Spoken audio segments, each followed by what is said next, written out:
વીજ ગ્રાહકો માટે સ્માર્ટ મીટર મુદ્દે મહત્વના સમાચાર મળી રહ્યા છે। વીજ ગ્રાહકો માટે પ્રીપેડ સ્માર્ટ મીટર ફરજિયાત કરવામાં આવ્યું છે।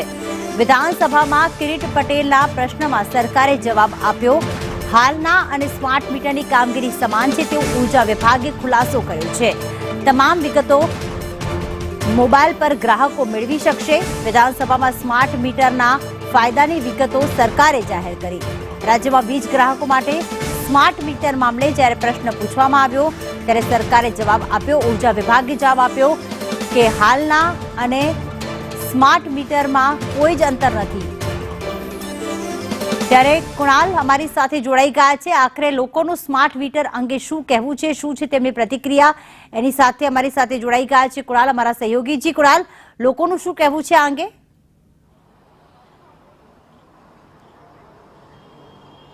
બિલકુલ, જે રીતે હવે સ્માર્ટ મીટર ફરજિયાતની જાહેરાત કરવામાં આવી છે, લોકો શું વિચારી રહ્યા છે, ગ્રાહકો શું વિચારી રહ્યા છે તેમની સાથે વાત કરીએ। જે રીતે હવે સ્માર્ટ મીટર ફરજિયાત તમારે રાખવું જ પડશે અને પણ પ્રીપેડ સ્માર્ટ મીટર ફરજિયાત નિયમનો કાયદો લાગુ કરાવ્યો છે, કઈ રીતે જુઓ છો? આ ખૂબ જ ગંભીર બાબત છે અને સરકાર ગરીબ જનતાને મારવા બેઠી છે હવે એવું લાગી રહ્યું છે અને ઉદ્યોગપતિઓના ખોળામાં બેસી ગઈ એવું લાગે છે। તમે વિચાર કરો, સ્માર્ટ મીટરનું કોઈ કામ જ નથી। જો સરકાર એવું કહેતી હોય કે ભાઈ જ્યાં ચોરી થાય છે એની માટે અમે આ કરીએ છીએ, લાખો કરોડોની ચોરી જાય તો સાહેબ ત્યાં જ તમે લગાવો ને। એના માટે બીજા બધાને શું કામ તમે અંદર પીસાવો છો? વસ્તુ એ છે કે જ્યાં ચોરી થતી હોય ત્યાં તમે તમને આઈડેન્ટિફાય છે કે આ વસ્તુ આ એરિયામાં થાય છે ત્યાં તમે લગાવી દો તો કશું ના થાય। અત્યારે જે પ્રોબ્લેમ છે એનામાં આમ જનતા પીસાઈ રહી છે, લોકોના પગાર ટાઈમે થતા નથી, પગાર ઓછા છે, કેવી રીતના બિલ ભરશે એનામાં? આ જે અત્યારના જે મીટર અત્યારનું જે આ લાઇટ બિલ આવે છે એનામાં 15 દિવસની એક્સટેન્ડ ટાઈમિંગ હોય છે બિલની તારીખ પછીનો। શું આનામાં એ રીતનું કોઈ પ્રોવિઝન છે અંદર? એ બધું જોવું પડશે, પણ ખરેખર આ મીટર આ જે છે આ બધું રદ થવું જોઈએ। અચ્છા, સ્માર્ટ મીટરથી ના કારણે મોબાઈલમાં તમે વપરાશ જાણી શકાશો એવું પણ કહેવામાં આવ્યું છે। જે રીતના સ્માર્ટ મીટર લગાવવાથી વપરાશ જાણી શકાય છે, બહુ સાચી બાબત છે, પરંતુ આ મીટરમાં શું ખામી છે? જૂના મીટરમાં શું ખામી છે? આ તો કંપનીઓ પાસે કરોડો રૂપિયા લઈ લેવાના, ફંડ લઈ લેવાનો અને એ કંપનીને કહેવાય હવે તમે જ્યાં લગાવો ત્યાં સ્માર્ટ મીટર લગાવો। સાથે સાથે ગરીબ અને મધ્યમ વર્ગનો પગાર 10,000, 15,000, 20,000 પગાર હોય છે, એમાં એને ઘરનું પૂરું કરવાનું છે, તો એ વ્યક્તિઓ કઈ રીતના કરશે? આપણે સરકારને શા માટે લાવ્યા છે કે તમામ સુવિધાઓ આપણને સારી રીતે આપી શકે, પણ આ સરકાર મોંઘવારી, બેરોજગારી, ભ્રષ્ટાચાર કશામાં ધ્યાન નથી આપ્યું અને હવે સ્માર્ટ મીટર આપીને જનતા પર એક મોટો બોજો નાખી રહી છે। કહેવા જઈએ તો જે રીતના ભારતીય જનતા પાર્ટીને 30 વર્ષનું શાસન મળ્યું, 30 વર્ષના શાસનમાં જનતાને કશું નહીં, જનતા ફક્ત લૂંટાતી આવી છે। એ મીઠું મરચું હોય કે પાણી હોય કે પેટ્રોલ હોય, હવે આ જો વીજ મીટર પર આવા સ્માર્ટ મીટર લાગશે તો ગરીબ લોકો કઈ રીતે આને ઉપયોગ કરશે, બહુ વિચારવાનો વિષય છે। સરકારે થોડું વિચારવું પડશે। પ્રીપેડમાં તો સ્વાભાવિક છે કે દરરોજ કે પછી અઠવાડિયામાં એકવાર રિચાર્જ કરવું પડશે।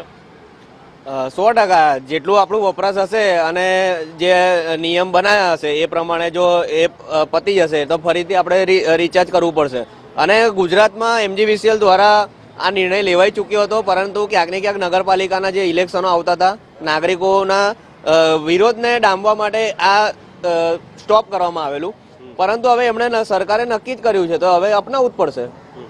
2 મહિનાનો સમય અત્યાર સુધી મળતો હતો, પરંતુ હવે તમે વપરાશ જાણી શકશો એટલી ક્યાંક છૂટછાટ મળશે। ચોક્કસથી જે કહેવાય છે કે સ્માર્ટ મીટરની વાત કરીએ કે સ્માર્ટ પ્રોજેક્ટની જ વાત કરીએ કે સ્માર્ટ વસ્તુ જ આ તમામ રીતે નિષ્ફળ સાબિત થયું છે, કારણ કે તમે પ્રીપેડ લાવો કે પોસ્ટપેડ લાવો, ગમે તે લાવો, એટલે કહેવાય છે કે ગરીબ અને મધ્યમ વર્ગના લોકો પર આ એક બોજ છે। કારણ કે જો તમને એટલી બધી લાગણી અને ચિંતા હોય ગુજરાત રાજ્યની અંદર તો તમે કોમર્શિયલ મીટરો પર તમે લાગુ કરો ને, કેમ તમે રેસિડેન્ટ વિસ્તારોમાં આ રીતના મીટરો લગાવો? એટલે કંઈક ને કંઈક લાગી રહ્યું છે કે ગરીબ અને મધ્યમ વર્ગના લોકોને આ લૂંટવાનું એક મસ્ત મોટું ષડયંત્ર છે। કારણ કે જે કહેવાય છે કે જે તે સમય પર મહાનગરપાલિકાની ચૂંટણી હોય કે પછી નગરપાલિકાની ચૂંટણી હોય, ખોબે જનતા વોટ તો આપે છે, પરંતુ વોટ પાછળનું કારણ એ છે કે ભાઈ સરકાર આવશે ને સરકાર સારી સુવિધાઓ સવલતો આપશે, પરંતુ લાગી રહ્યું છે કે સરકાર આયા બાદ કંઈક ને કંઈક તકલાદી નિર્ણયો લઈ અને જનતાને કંઈક ને કંઈક રીતે મૂર્ખ બનાવવાનું આ ષડયંત્ર રચી રહ્યા છે। ખાસ કરીને આવા સ્માર્ટ મીટરોનો અમારો સખત વિરોધ છે અને સરકાર દ્વારા આ નિર્ણયને ફરીથી જે કહેવાય છે કે નિર્ણય પાછો લેવામાં આવે તેવી અમારી માંગ છે। પહેલેથી જ સ્માર્ટ મીટરનો વિરોધ થતો હતો, પરંતુ હવે ફરજિયાત સ્માર્ટ મીટરનો ફરી એ નિયમ લાગવામાં આવતા લોકોમાં ફરી એકવાર રોષ જોવા મળી રહ્યો છે। બિલકુલ, આભાર તમામ વિગતો માટે કુણાલ।